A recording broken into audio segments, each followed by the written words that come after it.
Chapter 1, Blades at Dawn.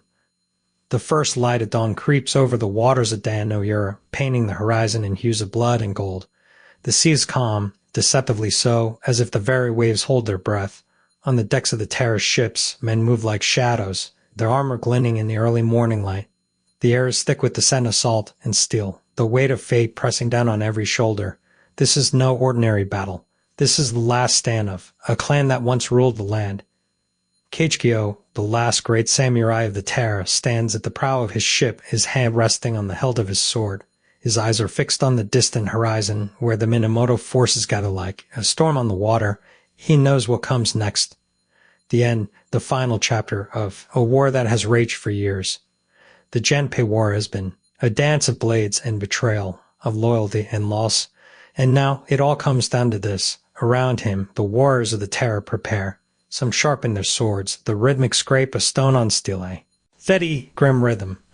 Others tie their hair back, securing their armor with practiced hands. A few whisper prayers to the gods, their voices low, their faces etched with the weight of what is to come. They are outnumbered, they are surrounded, but they are Taira, and they will not go quietly.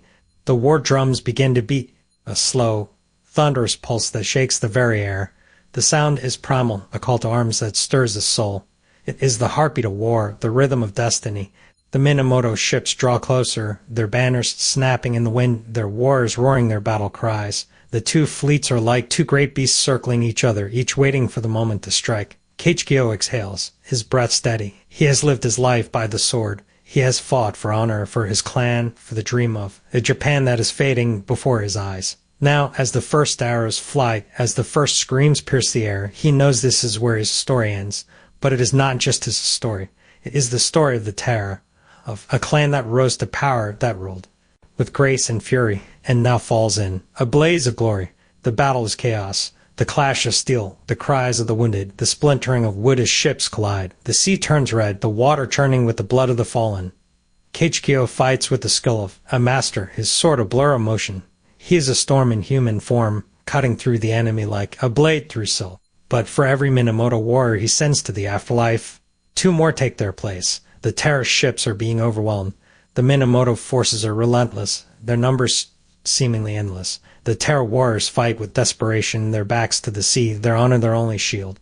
They know there is no retreat, no surrender, only death or victory. And victory, at this point, is a distant dream. Kagekiyo feels the weight of his age, the ache in his bones, the fatigue in his muscles. But he does not falter. He fights on, his sword arm steady, his resolve unbroken. He is the last of the great Taira warriors, the last of a legacy that will soon be nothing more than a song, a whisper in